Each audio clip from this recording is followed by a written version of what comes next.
known as Deer Abbey. On Election Day, Iowa voters will have an opportunity to pass Amendment 1 and add women to the Iowa Constitution.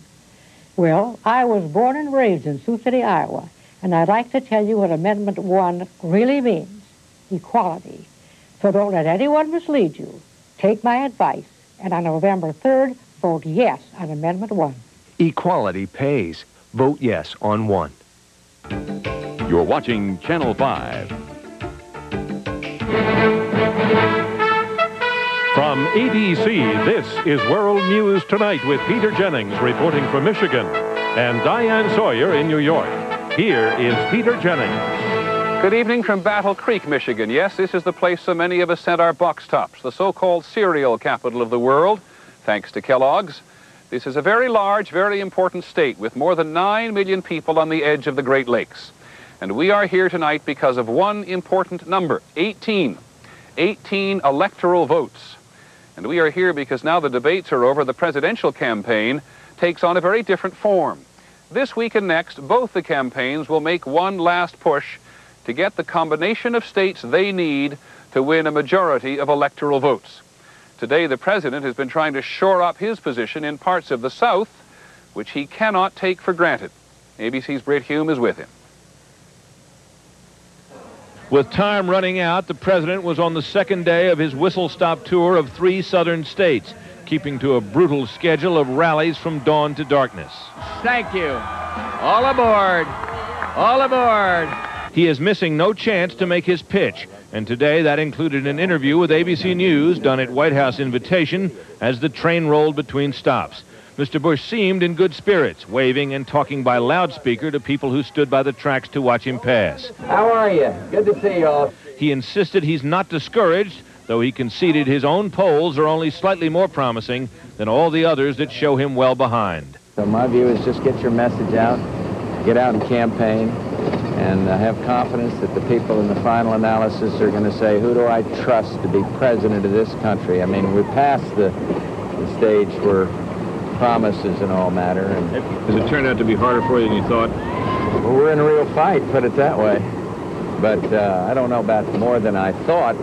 Nobody ever said it would be easy, and it isn't. But it's worth the fight. He did acknowledge, though, that many voters may now feel it's time to move away from the generation of leaders who helped end the Cold War. I think you got a point. I think you have a point that people are saying, well, this foreign affairs doesn't matter and there's no enemies and all of that. There are. There's problems out there, and we better keep strong. This was George Bush in what he might call full campaign mode, focused, determined, competitive, and outwardly at least unworried by the odds. Deep down, he may not be enjoying this, but if he's not, he's at least giving a good imitation. Britt Hume, ABC News, Thomasville, North Carolina. While George Bush is trying as hard as he can to secure his southern base, which is threatened, Governor Clinton has spent part of the day in Montana and Wyoming, and there's a message here. These are states which have not liked a Democrat for president in 28 years. Neither state has many electoral votes, but the governor wouldn't campaign there unless he thought he could force the president to fight for them. Another sign, if you believe the polls, that Bill Clinton feels good in Republican country. The electoral votes in Michigan, on the other hand, are one of the keys to the Midwest. And the last Democrat to win here was Hubert Humphrey in 1968. George Bush is in trouble here because this is a state which has lost more than 100,000 jobs in the last 2 years. And many people blame Mr. Bush. And so this week, the Republican Party has sent the president's #1 surrogate to do what he can to get the president out of trouble. How many signs do we have left? Yesterday, at the first hint of winter, the Republican chairman in Battle Creek was putting out signs to welcome Vice President Quayle. Window dressing, really, because he'd already told all the local radio and television stations that Quayle was coming. Next on 41 News, Dan Quayle is due in Battle Creek any minute. And that's the most important thing he can do, use the local media. At a local high school gym, everything was prepared so that when the vice president did arrive, there would be a colorful environment for television coverage. Television coverage in all the local markets across the state is what the campaign is after. Get the message on television and radio. This did not turn out to be a giant rally, but when the faithful who came only filled up half the school gym, it still looked like a lot of people on television. This crowd pumped up. The vice president's job is to make the voters forget how brutal the recession has been in this state and how unhappy many people are with the way George Bush has managed the economy. And are you going to elect a commander-in-chief that was willing to unite the world and kick Saddam Hussein out of Kuwait? And last night it was the lead story on the television stations in at least 3 small Michigan cities. Battle Creek is extremely excited. Before first light this morning in Jackson, Michigan, where the first Republican Party platform was written in 1854, the campaign had arranged for the candidate to make another appearance for another set of local television stations. Campaigns generally make a point of not setting down in enemy territory, and Spring Arbor College is Republican country, conservative enough that the faculty must take the pledge not to drink or play the state lottery. A friendly crowd. It'll be this way half a dozen times today in half a dozen places, and the vice president's message will not vary.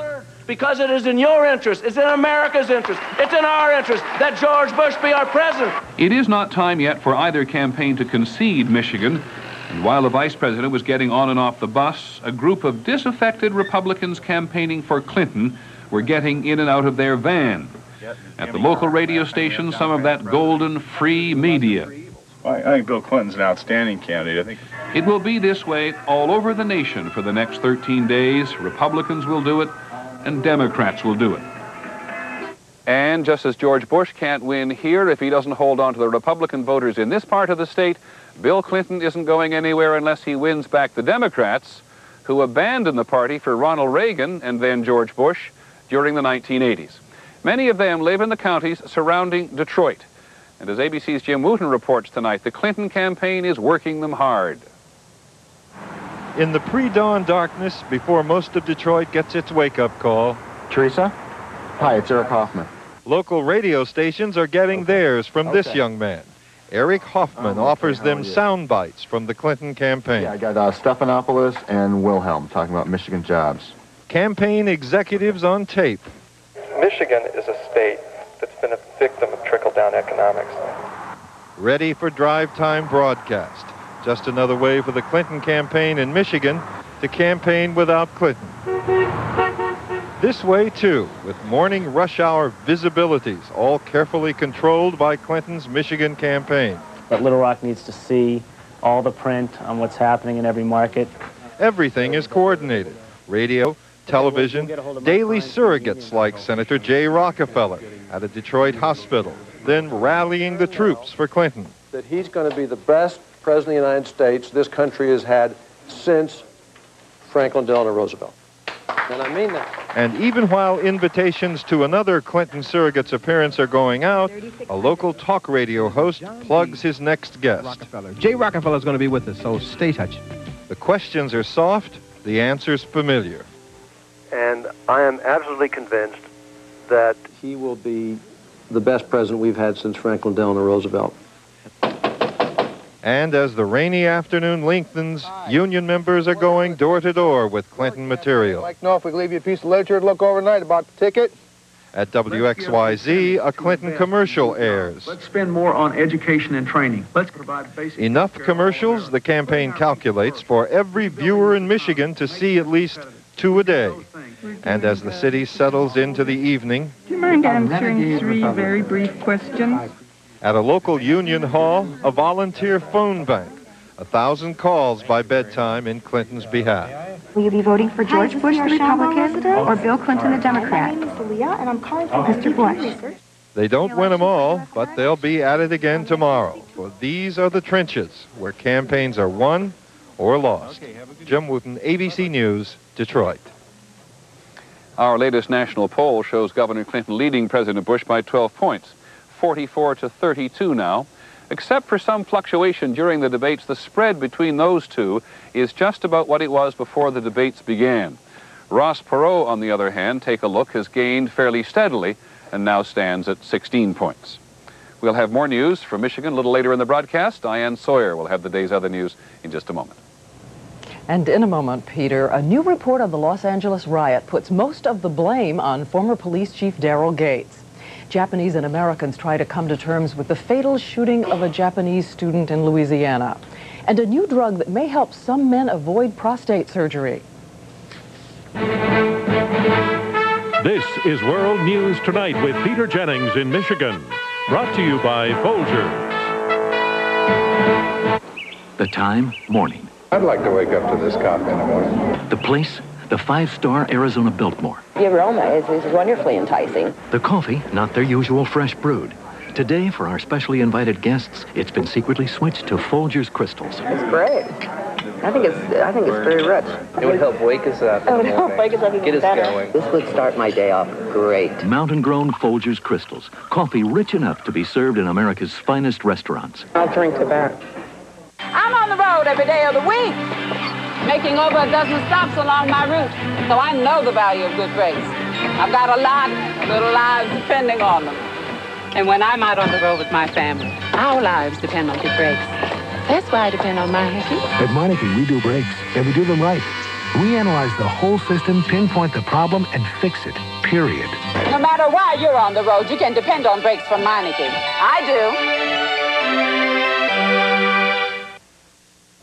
Who was to blame for the riot in Los Angeles that followed the verdict in the Rodney King beating case? An official investigating commission issued a report today which says there was plenty of blame to go around. But the commission, headed by William Webster, former head of the CIA and FBI, singled out one person to shoulder most of the responsibility. More from ABC's Mike Von Fremd.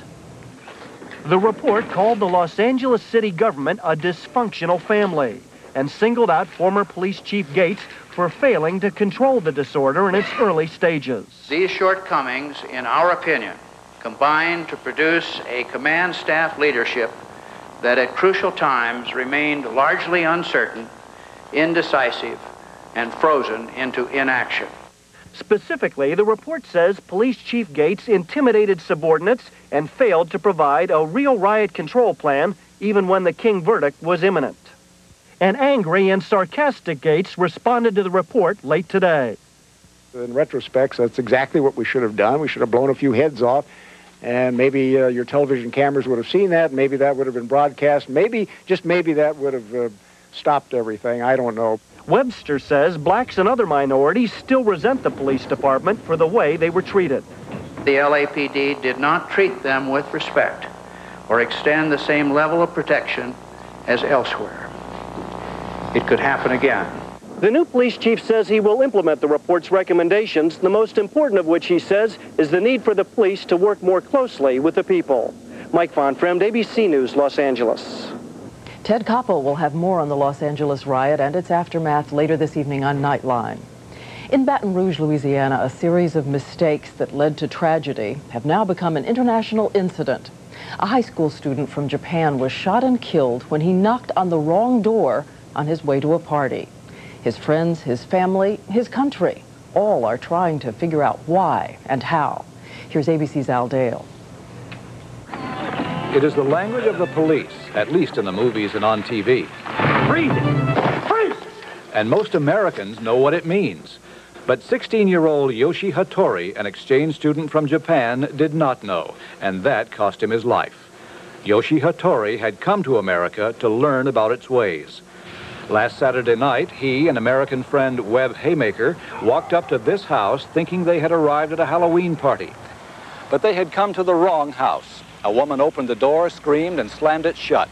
The boys had begun to walk away when the carport door opened, and Yoshi turned around and started back to talk to the man in the doorway. He was about at the carport, and the man said, "Freeze," and Yoshi didn't freeze, so he shot him. 32-year-old Rodney Pierce, who shot Yoshi, has been questioned, but remains free while a grand jury investigates. The incident has caused a sensation in Japan, where guns and other weapons are tightly controlled. Yoshi's death confirms the Japanese stereotype of America as a land of violence. When Yoshi's parents came to Baton Rouge to take their son's body back home, they spoke of the need for America to reconsider its policy on guns. The American family Yoshi was living with agrees. Sooner or later, there's going to be a turning point in which the country's going to grow up and abandon this frontier mentality about guns. cause you harm. Pierre's attorney said today his client thought the boys were intruders and feared for his family's safety. But everybody else here is still struggling to understand what happened to Yoshi Hattori. Al Dale, ABC News, Baton Rouge. Former New Orleans District Attorney Jim Garrison has died. Garrison pushed the theory that the Kennedy assassination was the result of a CIA plot, the theory expounded in the recent movie JFK. Jim Garrison was 70. And the actress Shirley Booth has died. In the 1960s, she was the very assertive maid on the TV show Hazel. Shirley Booth was 94. We'll be back in a moment. Raisin Brans are good for you, but they're all the same. So this is total Raisin Bran, huh? Wow, it's got 100% of all these vitamins and minerals. Kellogg's has 100% of just one? That's odd. Total Raisin Bran. The Raisin Bran with the total difference.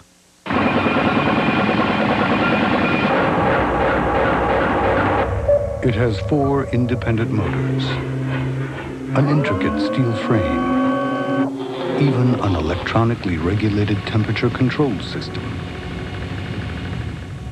And that's just the driver's seat. The Lexus ES300 luxury sedan. Nighttime, one of the worst times for pain. Minor arthritis pain, muscle aches, pain that seems to go on.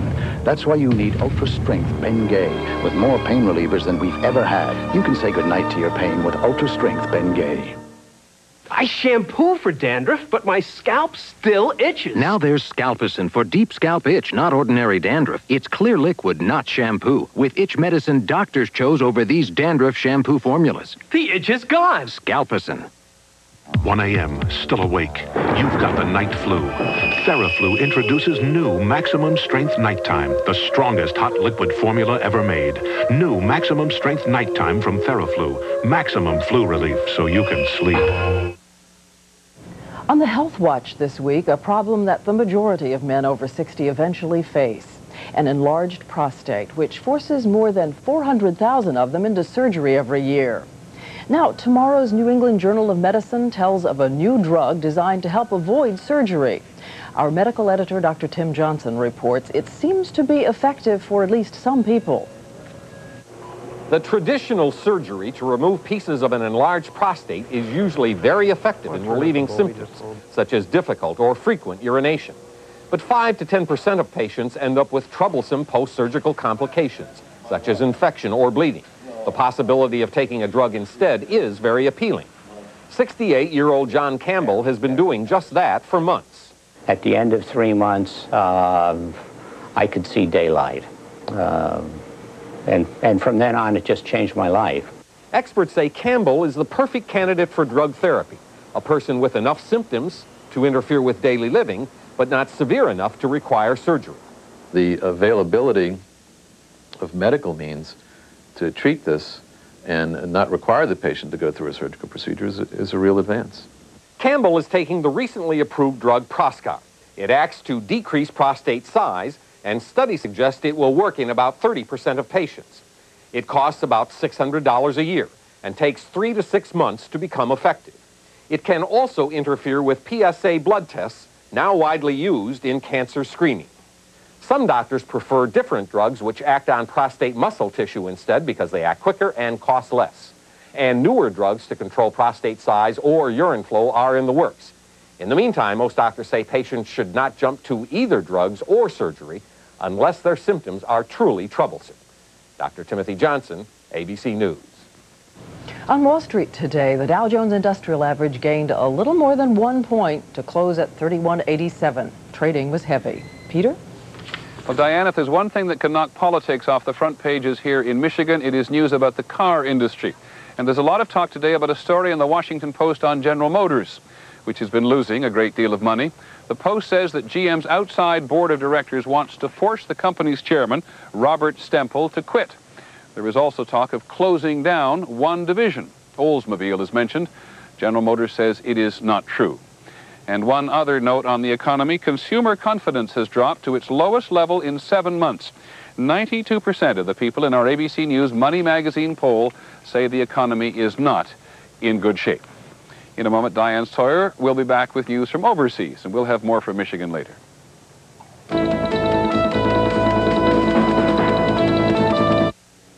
It's night and day the difference Correctol makes when I'm irregular. Correctol is the gentlewoman's laxative that works predictably overnight. No wonder more women trust it. Correctol, gently, predictably, overnight. What's red hot, really powerful, and can perk up anything? Guess again. It's the Dirt Devil Upright Deluxe. Its revolving brush cleans the dirtiest floor, and you won't have to hunt for attachments. They're built in. So get the Dirt Devil Upright Deluxe and perk up your place.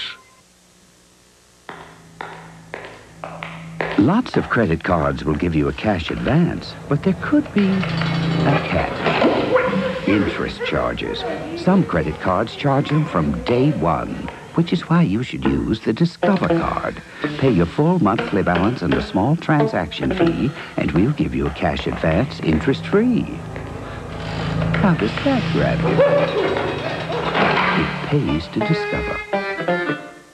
With trusting eyes, the children show minds open, hearts true. Our spirits grow. The touch, the feel, the fabric of our lives. The touch, the feel of cotton, the fabric of our lives.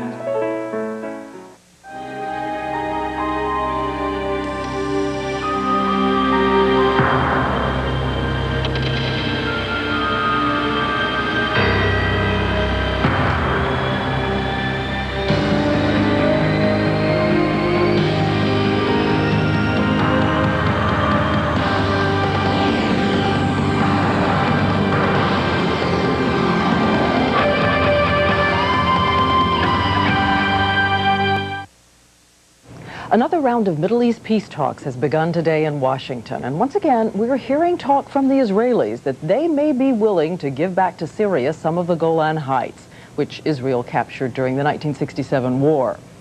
The Israeli-Palestinian talks, however, are a different story. Those two sides seem to be moving further apart. ABC's Dean Reynolds is in Jerusalem. On a quiet street in East Jerusalem, Palestinians are turning an old building into what they hope will be the headquarters of their first government. But the effort seems a bit too optimistic in the face of renewed violence and displays like this in Gaza today that make many Israelis wonder if the Palestinians can be trusted to govern anything. Suddenly, after months of relative quiet, huge clashes with the army have returned with a vengeance, as well as more focused attacks on Israeli civilians. The flare-up now has been fed by widespread Palestinian disenchantment with a year-old peace process that has stalled on the issue of how much control they will have over their own lives. It's a waste of time. The Israelis are not sincere. The Americans are not sincere. And I think we are wasting our time. We're getting nothing out of it. Palestinian negotiators are warning that the peace process has not yet achieved a life of its own, and it could all collapse without some breakthrough before the end of this year. That would suit Jewish settlers in the occupied territories bent on sabotaging any chance of success, and Palestinian extremists who reject the whole process. The real concern of Palestinian moderates is not so much that the process will stop, but that they and their rioting brothers will be relegated to the sidelines as Israel moves closer to a separate deal with Syria. To be left out in the cold in case there's an agreement with the Syrians will leave the Palestinians in a weaker negotiating position. The Palestinians have earned a reputation for fighting the Israeli occupation in any way they can, but unless confrontation gives way to compromise, the changes they want will remain out of reach. Dean Reynolds, ABC News, Jerusalem. Again now, Peter Jennings in Michigan. Thank you, Diane. In a moment, the message from Sheboygan. Enough already. Let's vote.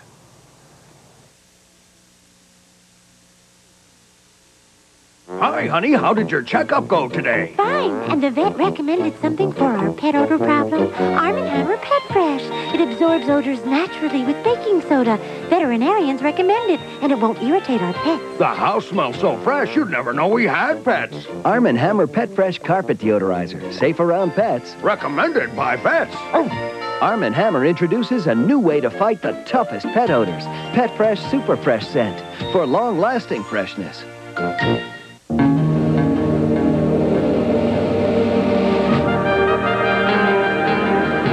Every presidential election in the 20th century has had enormous implications for America and the world. Through it all, Merrill Lynch has understood those implications, and we continue to use that understanding to help you shape your future as we move forward together. Every second of an asthma attack can feel like an eternity. That's why there's Primatene Mist. Primatene opens clogged breathing tubes fast when speed counts. Primatene Mist, fastest type asthma relief without a prescription. After examining, testing, it's a fact. You can buy new Preparation H hydrocortisone cream with the maximum strength available without a prescription to relieve problem itch. New Preparation H hydrocortisone cream, prescription strength without a prescription. Tonight, Ted Koppel in Los Angeles begins a Nightline investigation. 6 months after the riots, L.A. was supposed to be on the mend. Instead, it's a city on the edge. Tonight. Finally this evening, enough is enough. For that message, which may reflect the view of many people all over the country, we go about 260 miles almost due north of here to Sheboygan, Michigan, right on the edge of Lake Huron. President Bush was by there on Labor Day for the annual walk across the Mackinac Bridge to Michigan's Upper Peninsula. Hasn't been a national politician through there since. And still the folks in Sheboygan have had their fill of politics. ABC's Bob Jamieson is there. Winter's first bite was felt early in northern Michigan, and many in this isolated part of the state wish Election Day could come early as well. This is the land of the elk, and the moose, and the Rotarian. Voters, like the businessmen who gather over lunch at Pappas's restaurant, believe the campaign has gone on long enough. It's just too damn long. I mean, Mr. Clinton's been in this for well over a year. You know, and of course, Mr. Bush has been running since he got elected. Yeah, I think it's a waste of money, too. 30, 40 days is enough. Because if you get a president, he spends 2 years doing a job and then 2 years running for office. These voters believe the campaigning has not addressed the country's needs. I think everybody's concerned, not only with having a job, but with what the future is going to be for their children. Even the brand new municipal ice skating rink in Sheboygan has not made the future look brighter. There are few jobs here when the tourists who visit Lake Huron go home at the end of the summer. 30% of the people here are currently out of work. Procter & Gamble, Sheboygan's biggest employer, closed its plant almost 2 years ago to cut costs. 300 jobs disappeared forever. The poll shows that Motel owners Karen and Larry Badgerow have kept track of the campaign with sons David and Ryan. They watched the debates to hear what the candidates had to say about jobs, but were disappointed by what they heard. They are not really telling us how are they going to create these jobs. Unfortunately, they just bandied back and forth as to who was telling the truth and who wasn't. Though they are fed up with the campaign, Sheboygan residents seem ready to vote. County Clerk Joanne Spray's voter rolls are thick with new registrations. I think there's a new awakening, perhaps, that these people might all of a sudden be realizing that they can do something. That something may be change. In the recent local election, voters turned out the incumbent mayor and half the city council. And that mood may translate into prospects for the incumbent president as bleak as winter in northern Michigan. Bob Jamieson, ABC News, Sheboygan, Michigan. And that is our report on World News Tonight. I'm Peter Jennings. Good night from Battle Creek. This has been a presentation of ABC News. More Americans get their news from ABC News than from any other source. Tonight, let's not hit the panic button just yet, okay? Sydney faces one of the most important decisions of her life. I'm here if you want to talk. So what if I am pregnant? Should take a test? I gotta start making some major decisions in my life. This isn't the time for either of them. You have no right to tell me what it is that I want. Civil wars. It only looks like television. Tonight. If you're in the market for a computer, there's a lot of options available these days. If you want performance, reliability, and value, well, the selection is slightly more limited. How about America-made components from an Iowa-based company, plus service and support before, during, and after the sale? Let's say you want it all. In that case, there's really only one choice. Larson Systems, 113 Welch Avenue, Ames. Read my lips. Jefferson Auto Plaza going to bring you and your new...